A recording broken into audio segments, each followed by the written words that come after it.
Hi everyone, welcome back to my YouTube channel called Getting Bored with Manisha. And I know I have been a bit inconsistent, but the reason was solely because of my phone. And now we are recording from a different phone. And this is Jaya. She is my best friend. She has just come here, and we will be reviewing the video a bit different this time. So I will be telling her the story. She doesn't know about the story, right? Yeah, she doesn't. So and then I'll tell her the story, and now she can chime in and we can discuss about it. We can discuss about the situation, like what would we do if we were in that situation. And this review is full of spoilers, so if you would like to read it without that, go ahead and read that book and come back and join us in discussing. But if you would rather listen to me and know about the story, then you can just be with us. So let's get started. So so this book is based in Afghanistan, mostly in Kabul, and it starts in 1970s, before everything changed politically. So our narrator is Amir, a boy from a wealthy family who is motherless and kind of desperate for dad's approval. So he's like a rich kid though, but yeah. So he's living in the same house where he has a servant quarter, and in that servant quarter there is a boy named Hassan. He grew up this, and Hassan is the son of Amir's father's servant, Ali, whose name is Ali. So Hassan's father name is Ali basically. Hassan is basically Amir's shadow. They grew up together, drank from the same breast even, technically. Like the book makes a point that they are basically raised as a brother, but they are not treated as a brother. Ali is a servant. Hassan's father. Okay, Ali is Amir's father. Sorry, Amir's father's servant. Yes, and And Hassan, Hassan is kind of Ali's son. okay. Not kind of, like he's Ali's son. So Hassan is Hazara, which is like ethnic minority in Afghanistan, and Amir is Pashtun. So there is a class difference, like huge class difference. Oh, So even they have caste system. they have a caste system, I think. So even though they are best friends, there is this whole invisible line. Hassan serves Amir breakfast, irons his clothes, and never once complains. So Hassan is also just a genuinely good kid, loyal to a fault. There is this line, not word for word, but Hassan basically tells Amir that if he asked, he would eat dirt for him. So you can imagine, they're not best friend, I guess. What are they? I don't think they are best friends. Mm-hmm. I mean, if you're a friend, uh, I am your friend, but I wouldn't ask you to eat dirt for me. I would not eat, but yeah, yeah. So they're like kind of like weird friendship. So yeah. So then the other part of the story, there is a kite running festival that happens there. So what happens is that every kid around the area goes for a kite festival, and the one whose kite is like in the sky the most amount of time, that the one which is cut like at the end is the winner. And then people go and chase for the kite and bring the kite back, and they display it in their house. So it's a big festival, like big kind of thing. So this time, like, Amir wants to win it. He wants to win it for his father. So, and this one year, Amir actually wins the whole tournament. He is playing and he wins the tournament. So that's the biggest moment of his life, because he thinks this is basically what makes his dad proud for him. And Hassan, who is like the best kite runner in the city, goes running after the last cut kite to bring it back to Amir as the ultimate prize. So he's running for him. Hassan finds the kite, but he's cornered by the older bully named Asif, who is honestly terrifying the whole book. He's kind of like very masculine, like bully kind of creature in that book. And Asif tells Hassan to give up the kite. Hassan refuses because it's for Amir. And you know, if you know anything about Hassan, he would rather die than disappoint Amir. So he's not gonna give up so easily. So now Asif assaults him, sexually assault him in the alley, while Amir, who followed and watching from the hiding spot, sees the whole thing and does nothing. He just watches and then run away. So let me ask you one thing. Imagine you are a 12-year-old kid, Amir, and your best friend, kind of like brother also, like he is being assaulted sexually. What would you do? Like, Uh, I don't think I could place myself at that Mhm. position, but I mean, I do get it why he didn't say anything. Mm-hmm. He's a kid anyway, like Yeah. he's just 12-year old, Yeah. and it's too much for a kid. That kind of trauma to Yeah. take in for a 12-year, it's too much. But honestly, I would love if he would have intercept and would save his friend. That makes sense. Like, I would love that too. But I think I would have done the same thing. Like, it's very hard to accept, but I think I would have done the same thing. So, but yeah. Yeah, and that's the thing the whole book kind of forces you to think. It's easy to say, I would never, but Amir's fear feel horribly real. And there is a gut punch. Amir gets a prize kite that Hassan brings it back. So he brings it back, and he was like, there was a blood in his trouser and like dropping down his legs, and he just brings and give the kite. Like, he doesn't give to Amir, he just puts it on his sofa kind of thing. So you can think that the worst day of Hassan's life is the best day of Amir's life because he got his father's approval. And now Amir knows it, like he knows what happened. And instead of even admitting it, he just tries to ignore him. He can't even look at Hassan anymore. The guilt eats him alive. But instead of saying sorry or telling anyone, he starts pushing Hassan away, being cold and cruel even. So anytime that Hassan tries to play with Amir, he just says, go away, I have school homework, I can't be with you right now. And then there is Amir's birthday that comes, and Amir's father is a very, very wealthy person. So he's like, he has thrown all party, and Amir's father and Hassan father are like friend, and not Hassan father, sorry, Asif father, the one who assaulted. And he calls Asif as well. And Amir sees that he was serving drinks to Asif. And Asif was looking down at him like he was smiling weirdly. So that somehow killed Amir. Like, it was so brutal to him that he decided that he has to push Hassan out of his life. And how would he do that? Because he, even if he say Hassan to just get lost, he won't. So he hides some of his money in like Hassan's mattress, and like later, like everybody was trying to search it and they weren't able to find it, but like Amir goes up and sees like this is where the money is, like here, like Hassan has hid it. And like Amir's father calls Hassan and Ali, and they were like, have you done it? Because even Amir's father refuses to believe that Hassan could do such things. So Hassan just said yes, he did it. He looked into Amir's eye, and he was like crying, and he said yes, he did it. Because he was like, he knew what Amir knows. And one thing, if you know about Hassan, is that he would do any extent of task to just not hurt Amir. So he was like, even though he was being hurt, he was like, I would rather go away and not hurt Amir. So he just accepted it, and he leaves the house. Did Amir think that he was like pushing away Hassan for his own good, or just to because the guilt was eating him away?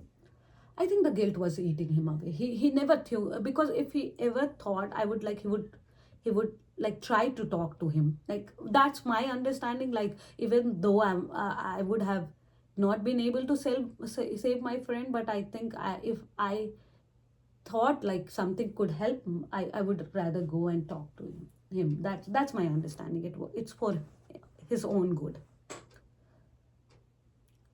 So he protects, like Amir, Hassan actually protects Amir for the one last time. He just accepted that he has done it. So even at the end, he's doing it for Amir. So time flies away, and Soviet invade Afghanistan, and Amir and his father has to flee. There is this awful scene where they are like sneaking inside like a oil tank and leaving Afghanistan. And all this while they weren't connected with Hassan. No, they weren't. They weren't. They don't know what happened to Hassan and Ali. Basically, they ended up in US, which and specifically in Fremont, California, and it's total reversal of Amir's proud. Respective, Amir's father was a very, very wealthy person back in Afghanistan, and now he's working at a gas station and going to all those flea market to sell stuff and make ends meet. Amir grew up, goes to college, becomes a writer.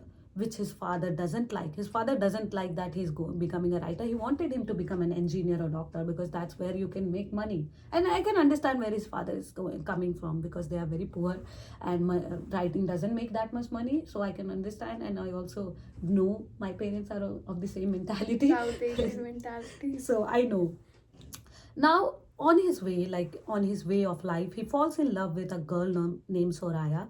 And I'm very sorry if the name's pronunciation is wrong. These names are like in Afghanistan language, and I don't speak that. I'm sorry. But Soraya, which is like another Afghanistani immigrant, and there is whole subplot like she has her own past. She ran away with the man once back before they met, and she's terrified Amir will judge her for it, given how brutal the culture is, and how somebody, like everything is related to women's honor.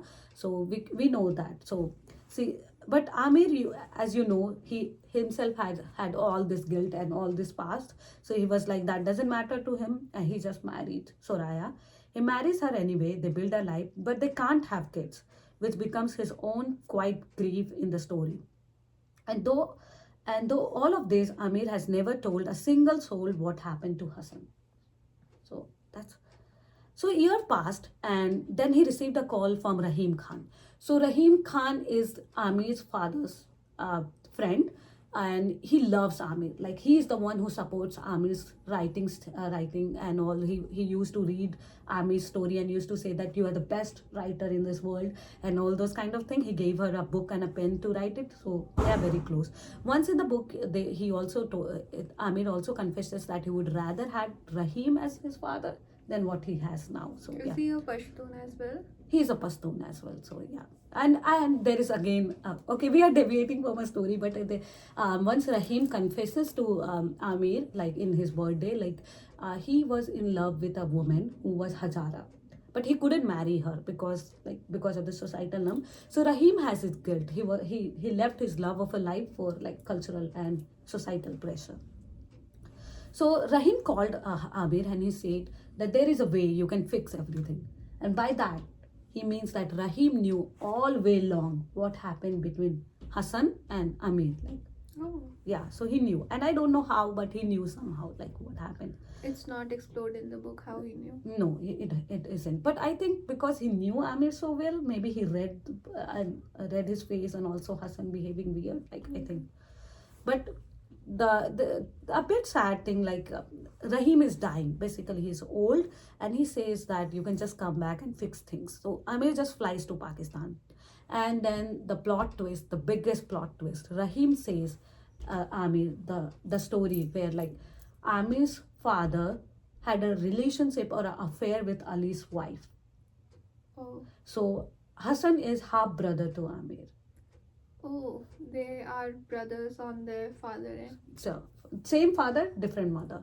So that's how. So again, I would like to ask viewer and Jaya as well, like so if you read the book, you see that as per the standard of servant, Amir's father treat Hassan very well. Like he brings same gift to both, same kind of treatment. Like he never scold Hassan and everything. But again, he makes sure that nobody knows about this truth, and nobody like he never gives the kind of education he gives to Amir to Hassan.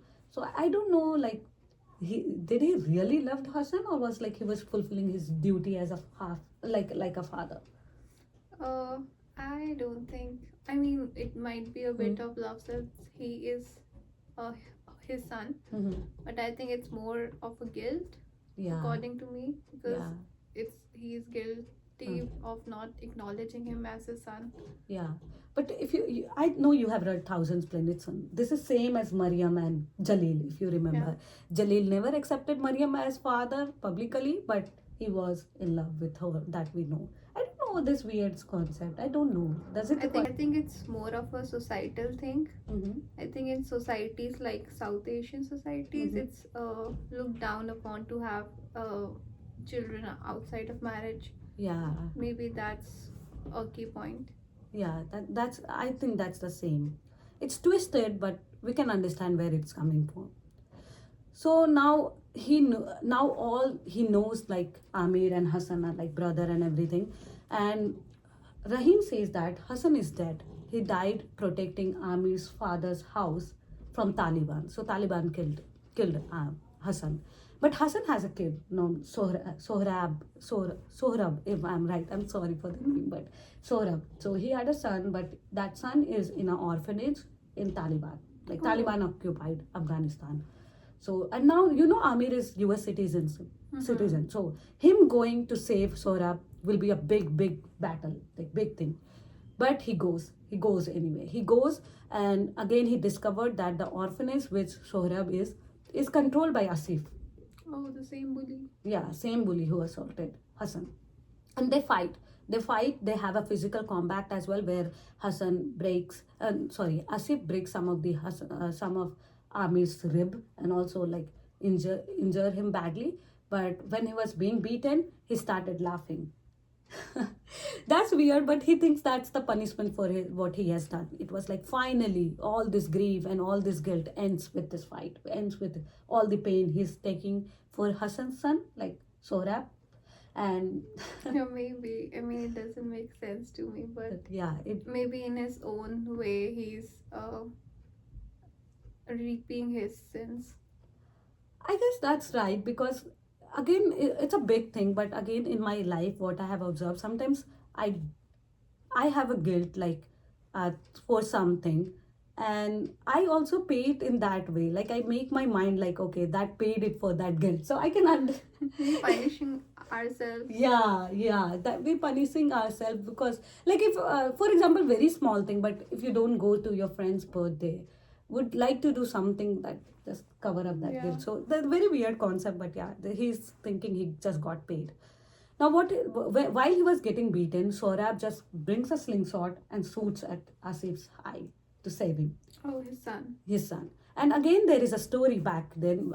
Hassan did the same thing for Amir once. So Asif was trying to bully Amir once, like back in like when he was 12 or 11-year old, and Hassan he shoots a slingshot on Asif's eye, and that's a big thing because Asif will kill him for that, and nobody in society will object that, because Pashtun, that rich Pashtun killing a Hazara is a common thing back there. So it's not a big deal. So he saved Amir, and that's when Asif told that you are gonna pay it for it, Hazara. You are gonna pay it very badly. Oh, So maybe that was the reason he Yeah. assaulted him. yeah, that was the reason. That was like a Hazara beating him is a big deal. Like in India, some lower caste beating older caste, like an older, I'm sorry, higher caste is like you're gonna pay it. Yeah. So he, so that's why Sorev just closed the loop. He just closed the loop. True. Full Yeah. circle. Yeah, full circle. Now, like now bringing Soreb back to America is a big deal. Like getting all paperwork and all those things done is like it was taking a long time. And once Soreb decided to commit suicide by drowning himself in a tub. Oh, Yeah, why? Like, was he not happy being with Asif? I think so. Amir. He wasn't like that. I think so. He was more of the guilt of just ending this life. He expect nothing from Amir if you Oh, read maybe he was done with his life. done with this life. So finally he brings him back to America, and like Sorev and Amir and Soraya, like his wife, brings up Sorev, like takes him as a child. But Sorev is not at all like a child. He's more like Hassan. Becomes Hassan for Amir. And now Amir at the closing statement of the book says that he will say 1,000 times yes, or he will go 1,000 times to Taliban occupied Afghanistan to bring Sohrab back. So I like that the book was like Ali is also like Hassan father, and Hassan was also like Ali, and now Sohrab is also like they're all like same kind of like mentality kind of thing, like all like Amir is like their savior, or like they I are think like, every generation is a reflection of yeah. the previous generation. Yes, that's what I, because Ali was like that, because just imagine your owner is a bad way to say, but your boss uh, cheats with cheats with your like wife. Like that's a big thing to forgive. Like he forgave it and never brought it up, and it was, I don't know, like that's a big deal. And Hassan back God then, knows the relationship might not be even consensual. yeah, I don't know that whether but I remember one thing in the book that Hassan's Hassan's mother hated Hassan. She hated him. She couldn't even. Hassan's mother hated. Hassan. Oh, Yeah, he hated him. He could not even look. She refused to feed him. Like, oh. that's also and she ran away at the end with some other men. So Hassan is also teased all his life about his mother, like your mother ran away with some folk or something like that. So His own mother. his own mother refused to touch him, like even when he was born. So Hassan is devoid of all kind of love. I hope when he was married and had his son Sohrab, he got some kind of love, some kind of, because I know Ali loved Hassan, but I would like to know if like, Was Sorab also devoted to Amir? yes, The he same was. way Hassan was? Yes, he was. Oh. So it's like a circle. So And here Amir is equally devoted to Sorab. yes, equally. So he had that guilt, isn't it? Like he did not do the same stuff for Hassan. So I think I love the closing part, like how Amir got to repay what he did, but not everyone in his life gets that chance. That's also a thing. I'm very happy the author make it like in a way that, so it made me like feel like, oh, we all have guilt in life, and if we get a chance, we should definitely do things to repay that. And so I love the book's ending, and I loved everything about the book. And if you ask about the rating, I would rate it 8.5, something near Thousand Splendid Sun. I love Thousand Splendid Sun more, but I related to it more, I think maybe because it was more based on women's life, and it was more about women suffering. I related more. This was more about like child and all those guilt. It's gender neutral. If you read this book, it's all about gender neutrality. And I loved it. I love this book. You could go ahead and read this book. I would really suggest you to go and watch the movie as well. I know there is a movie based on this book. I have not read it. So apparently, I used to think Kai Poche is based on Kite Runner. Oh, I wasn't aware of that. It's not. It's not based on Kite Runner. So I used to think that's based on Kite Runner, but it's not. So you can go ahead and read that book, and if you do, just comment down and tell how you like the book. And yeah, keep loving us, keep praising us, and thank you so much. Bye-bye. Bye.